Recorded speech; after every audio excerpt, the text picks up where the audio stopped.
keempat adalah setting intention atau kita atur ulang niat kita dalam melaksanakan aktivitas kita sehari-hari. Contohnya nih ya. Assalamualaikum warahmatullahi wabarakatuh.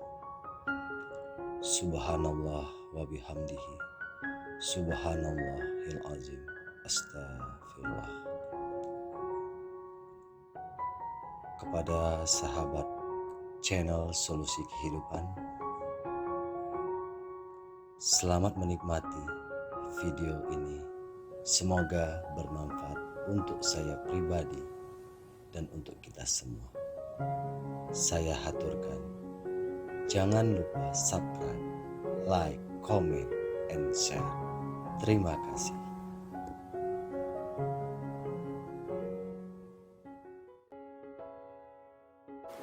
Assalamualaikum warahmatullahi wabarakatuh. Halo semuanya, jumpa lagi di DNS Sutari. Terima kasih teman-teman masih mengikuti channel YouTube aku. Dan kali ini aku mau nge-share ke teman-teman tentang The Miracle Morning atau keajaiban pagi hari. Aku udah beberapa kali bikin video tentang Miracle Morning ya. Mulai dari keajaiban jam 3 sampai jam 5 pagi.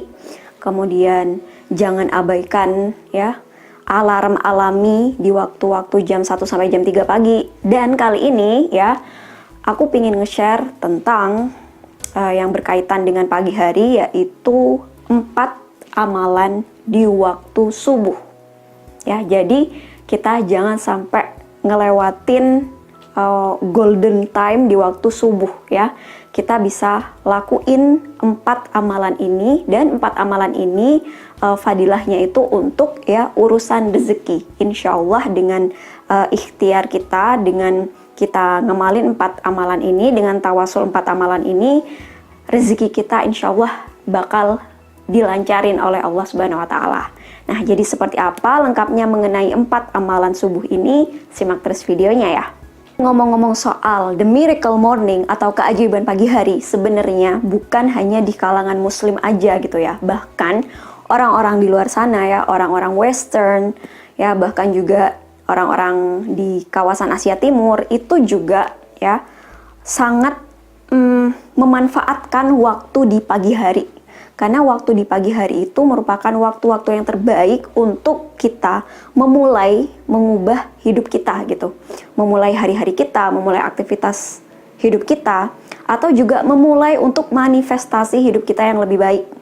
Atau juga memulai untuk men-setting ulang apa yang benar-benar menjadi impian atau goals kita. Jadi apalagi kita sebagai muslim gitu ya, itu seharusnya sangat berterima kasih gitu dengan pola hidup yang sudah diatur oleh Allah ya, melalui kegiatan ibadah yang diwajibkan, yaitu sholat subuh. Jadi sekali lagi jangan sampai melewatkan waktu emas kita di waktu pagi hari atau di waktu subuh ya. Nah, kemudian di sini aku bakal langsung kasih tahu ke teman-teman 4 amalan waktu subuh. Jadi amalan yang pertama adalah sholat fajar atau sholat 2 rakaat sebelum sholat subuh. Teman-teman pasti udah sering sekali mendengar fadilah sholat ini ya, sholat fajar 2 rakaat sebelum subuh, atau juga ada yang bilang qobliyah subuh, dimana fadilahnya adalah lebih baik dari dunia dan segala isinya. Nah, maksudnya di sini ya, kita tuh kayak bersyukur duluan gitu loh teman-teman. Nah, kalau sholat subuh kan wajib, tapi kalau sholat fajar ya, 2 rakaat sebelum subuh, itu kan menandakan kita tuh bangun lebih awal kita bangun lebih awal dari waktu yang udah diwajibkan gitu. Nah, jadi itu ya, yang pertama adalah sholat qobliyah subuh. Di sini udah ada niat sholat subuhnya, niat qobliyah subuhnya, teman-teman bisa ikutin ya. Jadi ini amalan yang pertama. Dan yang kedua adalah setelah selesai sholat fajar atau qobliyah subuh, kita membaca tasbih malaikat, bacaan tasbih malaikat, yaitu yang lafadznya adalah subhanallah wa bihamdihi subhanallahil azim, astaghfirullahal azim. Jadi satu kalimat tuh, subhanallah wa bihamdihi subhanallahil azim astaghfirullahal azim, sebanyak 100 kali. Nah, ini namanya tasbih malaikat. Dan yang ketiga adalah sholat subuhnya ya. Jadi sholat subuh itu sendiri kita masukin ke amalan di waktu subuh. Nah, kalau yang tadi itu adalah sebelum sholat subuh. Nah, setelah tasbih malaikat tersebut, kita bisa langsung sholat subuh. Atau teman-teman yang berjamaah di masjid atau di musola ya, biasanya kan ada jeda tuh waktu antara adzan sampai mau ke sholat subuh. Insya Allah itu cukup gitu untuk 2 rakaat sebelum subuh dan tasbih malaikat sebanyak 100 kali. Insya Allah cukup kok. Dan setelah selesai sholat subuh, teman-teman bisa lanjutin kayak zikir dan wirid seperti biasa ya. Mulai dari kayak tasbih, tahmid, takbir, istighfar, dan juga tahlil, dan juga ditambah sholawat mungkin. Setelah itu berdoa ya. Jadi intinya setelah selesai sholat subuh, kita masuk ke amalan yang keempat, yaitu membaca Al-Quran surah Al-Waqi'ah.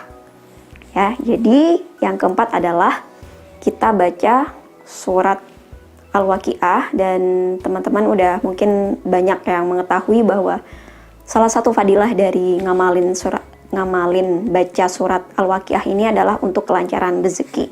Itulah 4 amalan di waktu subuh.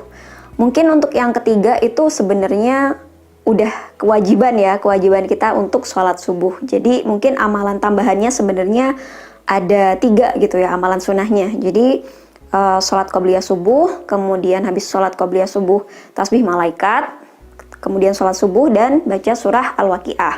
Nah, kemudian di sini aku tambahin lagi nih ya, salah satu hal yang harus kita lakuin ya di waktu subuh agar rezeki kita itu dilancarkan insya Allah, yaitu sebenarnya ini adalah larangan ya, yaitu larangan untuk tidur lagi setelah selesai sholat subuh.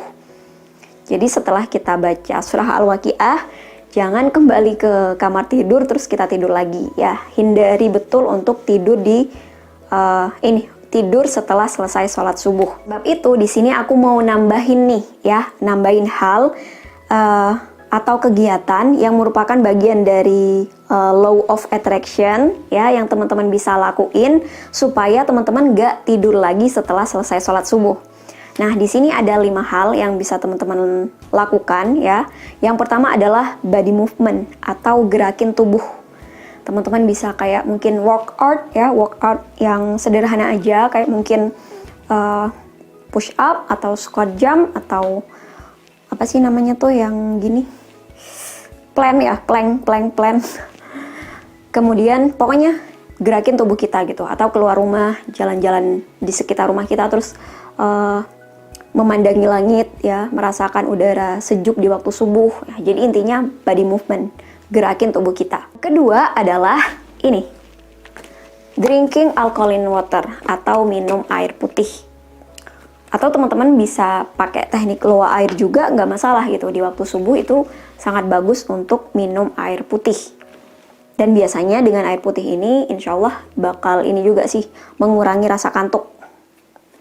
Dan yang ketiga adalah teman-teman bisa melakukan teknik pernafasan di waktu pagi hari. Ya, jadi kita kayak diem sejenak ya, kita tenangkan diri kita, rilekskan badan kita, kemudian kita latihan pernafasan. Pernafasannya bisa pakai pernafasan perut, jadi kita ambil nafas dalam-dalam lewat hidung, dari lewat lubang hidung, kita rasain betul udaranya masuk ke hidung kita, kemudian kita hembuskan pelan-pelan melalui mulut. Biasanya cukup 3 kali ya, kita latihan pernafasan setiap pagi hari. Atau sampai badan kita rileks misalnya. Apalagi kalau kita bisa melakukan teknik pernafasannya itu di luar ya, kayak sambil merasakan betul udara sejuk di waktu pagi hari. Yang keempat adalah setting intention, atau kita atur ulang niat kita dalam melaksanakan aktivitas kita sehari-hari. Contohnya nih ya, teman-teman yang mau kerja, yang mau belajar, coba disetting ulang niatnya tentang pekerjaan kita atau tentang niat belajar kita. Jadi mungkin yang masih kayak, pokoknya aku hari ini mau kerja keras supaya aku dapat duit. Nah, itu kita setting ulang gitu, bahwa kita niatin bahwa kita mau kerja, kita mau belajar, itu niatnya untuk Allah gitu, untuk Tuhan kita. Jadi kita kayak mau kerja, itu niatnya akan memberikan yang terbaik, untuk memberikan pelayanan, untuk memberikan manfaat sebesar-besarnya untuk banyak orang. Jadi kita setting ulang gitu ya, niat kita dalam melaksanakan sesuatu. entah itu pekerjaan, entah itu belajar, entah itu mau berdagang, kita setting ulang niat kita.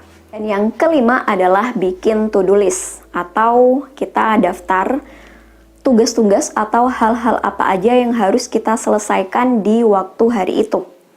Nah, dengan membuat to-do list ini akan membantu kita untuk lebih fokus dan tidak terdistraksi ya, atau terjebak pada pola hidup yang multitasking. Karena banyak yang mengatakan bahwa multitasking itu tidak baik untuk kita. Karena kalau kita kayak multitasking mengerjakan banyak hal dalam satu waktu, itu akan mengganggu produktivitas kita. Nah, tapi kalau kita udah tahu nih to-do list, kita bikin urutannya apa aja yang harus kita lakuin di hari itu terutamanya. Nah, itu bisa membantu kita untuk lebih fokus dan lebih apa yang kita kerjakan itu lebih maksimal hasilnya. Nah, jadi itulah 5 hal yang bisa kita lakuin supaya kita tidak tidur lagi setelah selesai sholat subuh. Dan dari 5 hal itu juga insya Allah merupakan teknik-teknik self-development ya, pengembangan diri supaya kita lebih pagi hari kita itu lebih ada manfaatnya gitu. Insya Allah dengan melakukan hal-hal yang udah aku sampaikan tadi ya, mulai dari amalan subuh sampai dengan beberapa kegiatan yang membuat kita bisa mengembangkan diri kita. Nah, insya Allah itu juga menjadi jalan ikhtiar kita supaya Allah itu percaya ya, menilai kita siap untuk memperoleh rezeki yang jauh lebih berlimpah, insya Allah. Jadi teman-teman bisa ya mulai melakukan apa yang udah aku share kali ini, misalnya mulai besok. Dan enjoy. Jangan jadiin beban gitu ya, amalan-amalan tadi tuh jangan dijadiin, wah kayaknya susah deh, wah kayaknya berat. Justru kayak disambut dengan gembira, oh oke, aku pingin ngubah hidup aku akan mulai mengubahnya mulai besok pagi gitu. Dan dibuat enjoy, dibuat seneng gitu, jangan dijadiin beban. Dan semoga setelah melakukan kegiatan-kegiatan tersebut ya, mungkin sekitar selama 21 hari ke depan, setelah itu teman-teman ngerasain bener-bener perubahannya. Pasti ada perubahannya. Paling enggak badan kita ya, fisik kita itu jauh lebih fresh. Itu yang aku rasain gitu setelah melakukan beberapa hal yang aku sebutin tadi. Insya Allah teman-teman bisa mencobanya mulai besok hari, mulai besok pagi. Oke teman-teman, terima kasih ya sudah mengikuti video ini dari awal sampai akhir. Mungkin itu aja yang bisa aku share kali ini dan semoga bermanfaat. Sampai jumpa lagi di video-video yang selanjutnya insya Allah. Wassalamualaikum warahmatullahi wabarakatuh. Bye-bye.